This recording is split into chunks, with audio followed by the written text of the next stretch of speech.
Najwa Fifa. Saya Dela Maria. Kami akan memberikan yel-yel, yaitu yang akan dipandu oleh Najwa. 1, 2, 3. Selektif. Tujuan hasil maksimal.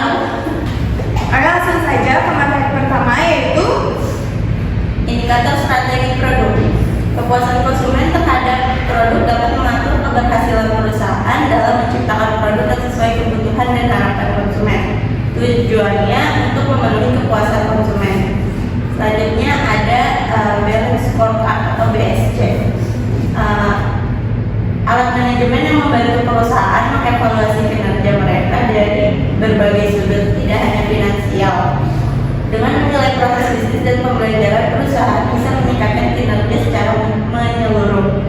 BSC digunakan untuk mengukur kinerja bisnis dari 4 perspektif. Yang pertama itu finansial, yang kedua konsumen, yang ketiga proses bisnis internal, yang keempat pembelajaran dan pertumbuhan. Lalu ada pengukuran kepuasan konsumen. Pengukuran kepuasan konsumen dilakukan melalui survei dan metode lain seperti konfirmasi ekspektasi atau niat beli ulang. Indeks kepuasan nasional, yaitu ada pelanggan satisfaction survey barometer atau SCSB. Yang kedua ada pelanggan satisfaction index of Singapore. Yang ketiga ada pelanggan Japanese Satisfaction Index atau JCSI. Terus negara lain yang menerapkan indeks kepuasan konsumen nasional itu ada Austria, Jerman, Hong Kong, Selandia Baru, dan Taiwan.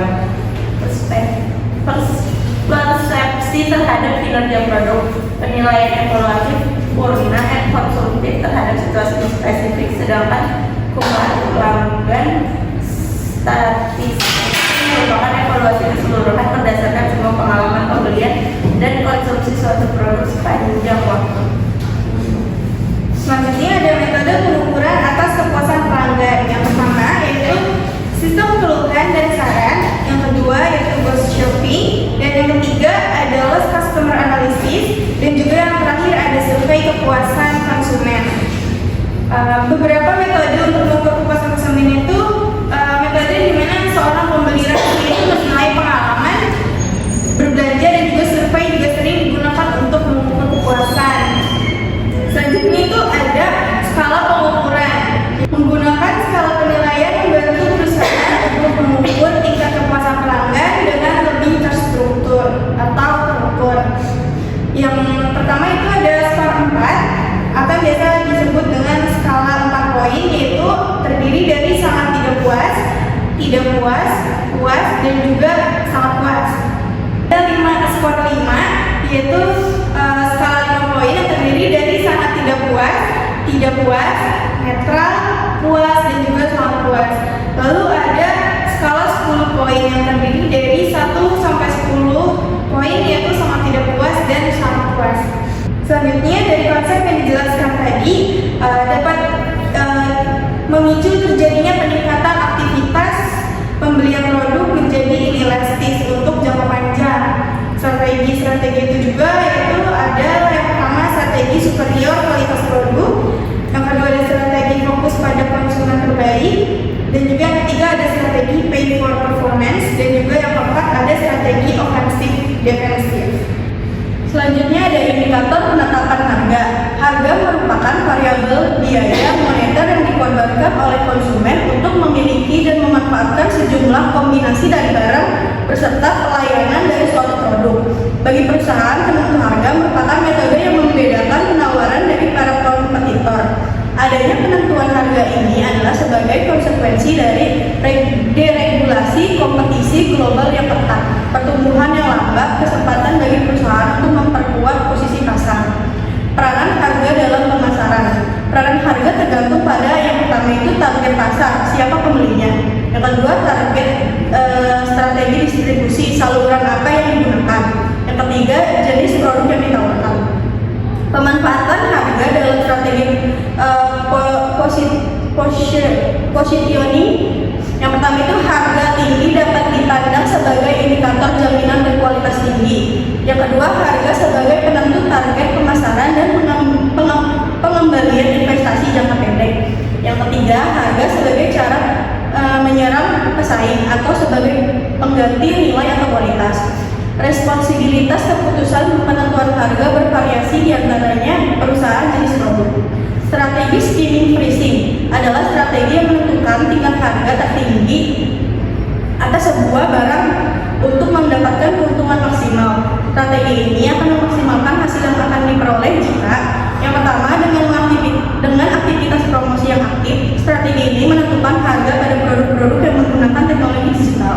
Yang kedua, penetapan harga pada situasi persaingan yang lambat dan dalam kecenderungan konsumen tidak memperhatikan tingkat harga. Yang ketiga, karakteristik produk yang spesifik lebih disukai konsumen. Yang keempat, barang-barang yang diperoleh sangat bervariatif sehingga memerlukan rentan waktu dalam siklus hidup produk. Penetration pricing, strategi ini menentukan harga suatu produk seminimal mungkin untuk meningkatkan kepada penjualan semaksimal mungkin di dalam segmen pasar tertentu. Tujuannya untuk mencapai pangsa pasar yang lebih besar dan membatasi masuknya kompetitor, mencapai skala ekonomis yang stabil serta menurunkan biaya operasional, mengorbankan keuntungan jangka pendek untuk kesuksesan jangka panjang. Yang ketiga ada initial pricing, dibagi menjadi dua. Yang pertama premium price, tinggi rendahnya harga yang ditawarkan produsen kepada konsumen memberi citra tersendiri terhadap barang tersebut. Yang kedua ada umbrella price, tingginya harga pada barang-barang tertentu bertujuan untuk melindungi masuknya para kompetitor di dalam pasar serta yang berdasarkan kebijakan pemerintah menentukan harga minimum untuk barang-barang. Indikator terhadap strategi distribusi, bagian dari distribusian suatu barang adalah agen perusahaan, sekelompok pedagang yang bekerja sama dan berkontribusi dalam kegiatan pemasaran suatu produk. Tiga komponen pentingnya, yang pertama saluran pendistribusian adalah sekelompok lembaga atau perusahaan yang ada di antara lembaga yang melakukan kerjasama untuk mencapai target penjualan. Yang kedua, saluran distribusi adalah jalan yang harus dihadapi dalam kepemilikan hak milik atas suatu barang. Yang ketiga, saluran distribusi terdiri dari perantara dan produsen konsumen menjadi anggotanya. Indikator terhadap strategi promosi. Promosi merupakan fungsi pemasaran yang fokus untuk mengkomunikasikan program-program pemasaran secara persuasif kepada target konsumen atau calon konsumen untuk mendorong terciptanya transaksi pertukaran antara perusahaan dan konsumen. Yang ketiga adalah personal selling, bentuk penjualan produk secara langsung kepada konsumen yang bertujuan untuk meminimalisir biaya-biaya yang ditimbulkan dari kegiatan pemasaran. Personal selling dilakukan dalam bentuk presentasi yang dilakukan kepada banyak calon pembeli yang bertujuan mempengaruhi keinginan atau minat untuk memiliki produk yang ditawarkan. Selanjutnya ada kriteria seller. Yang pertama itu salesmanship, seller yang sebaiknya mempunyai penguasaan dan pengetahuan lebih tentang produk, seni penjualan yang baik, komunikatif dan dapat mengatasi konflik yang ditimbulkan dari tidak responnya calon pelanggan. Yang kedua ada negotiating, seller harus memiliki keterampilan untuk bernegosiasi tentang penjualan. Yang ketiga ada relationship marketing, seller sebaiknya mempunyai komunikasi yang baik untuk menjamin hubungan yang baik antara salesnya dengan calon konsumen. Tugas seller yang pertama itu delivery. Seller mendistribusikan produk ke lokasi pembeli. Yang kedua ada order getter. Seller menggunakan sistem jemput konsumen dalam pemasaran produk. Yang ketiga ada order taker. Seller melayani konsumen di dalam outlet. Yang keempat ada educator. Seller digunakan untuk mendidik, melatih dan membangun goodwill dengan konsumen atau calon konsumen. Yang kelima ada technician. Seller harus memiliki atau memberikan pengetahuan teknis kepada konsumen. Yang keenam ada demand character. Seller harus memiliki kreativitas dalam menjual produk.